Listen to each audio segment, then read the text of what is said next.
নমস্কার বন্ধুরা, জয় মা কালী বেঙ্গলি চ্যানেলে আপনাদেরকে আমি স্বাগত জানাচ্ছি। আজকের ভিডিওটি প্রথম থেকে শেষ পর্যন্ত মন দিয়ে দেখবেন এবং শুনবেন, কেননা আজ আমি আপনাদের বলবো দাঁতের রোগ ভালো করার মন্ত্র এবং প্রয়োগ সম্বন্ধে। বাচ্চা থেকে বুড়ো সবারই দাঁতের রোগ হয়ে থাকে। তো দাঁতের যন্ত্রণা হয়, দাঁতের ব্যথা হয়, তার জন্য আপনারা দাঁতের যন্ত্রণা ভালো করার জন্য পেন কিলার খান, বা হয়তো দাঁতের ডাক্তারের কাছে গিয়ে আপনারা সিল করেন, বা হয়তো দাঁতটা তুলেও দেওয়া হতে পারে। তো এরকম করলে আপনার দাঁতের সমস্যা প্রচণ্ড রকমভাবে বাড়ে, যাতে করে আপনারা খেতে পারেন না ভালো করে এবং আপনারা ফোগলা হয়ে যান অল্প বয়সে।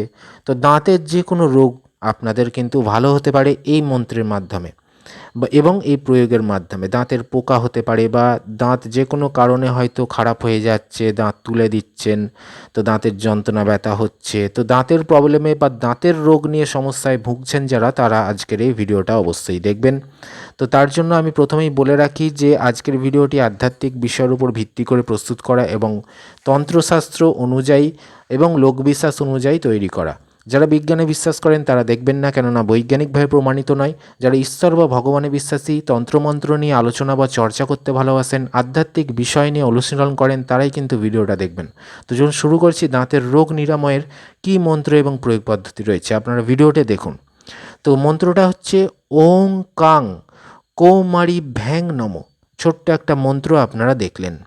তো মন্ত্রটি মুখস্থ করে তারপরে প্রয়োগের দিকে যাবেন। প্রয়োগে কি বলছে দেখুন। ছোট ছেলের দাঁত বেরোচ্ছে, সেই সময় উপরোক্ত মন্ত্রটি প্রত্যহ 108 বার জপ করে সামান্য জল অভিমন্ত্রিত করে বাচ্চাকে খাওয়ালে বিনা কষ্টে বাচ্চার দাঁত বেরিয়ে যাবে, কোনো উপসর্গ থাকবে না। অর্থাৎ এটা বাচ্চাদেরও হবে এবং বড়দেরও হবে, ঠিক আছে। তো এইখানে বাচ্চা ছেলের বিষয়ে বলা হয়েছে, কিন্তু আপনারা যারা প্রত্যেকে দাঁতের বিভিন্ন সমস্যায় ভুগছেন তারাও কিন্তু এই ক্রিয়াটি করতে পারেন। কি করতে বলেছে?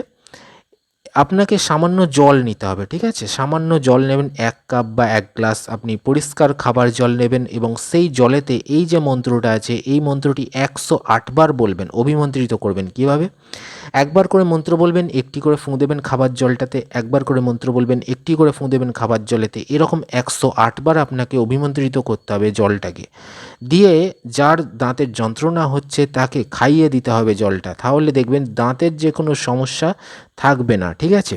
এরকমই কিন্তু তন্ত্রশাস্ত্রে বলা রয়েছে। এটা বাচ্চা থেকে বুড়ো সবাই করতে পারে, যে কোনো বয়সের মানুষ। তো ভিডিওটি ভালো লাগলে অবশ্যই লাইক দেবেন, চ্যানেলটি সাবস্ক্রাইব করে রাখুন বিভিন্ন তন্ত্রমন্ত্র বিষয়ে জানতে গেলে। আর এই ক্রিয়াটি করতে গেলে অবশ্যই আমার অনুমতি প্রয়োজন, তার জন্য 50 জনকে শেয়ার করে অনুমতি নেবেন, ঠিক আছে। আর এই চ্যানেলে বহু ভিডিও রয়েছে, দেখতে থাকুন। ধন্যবাদ।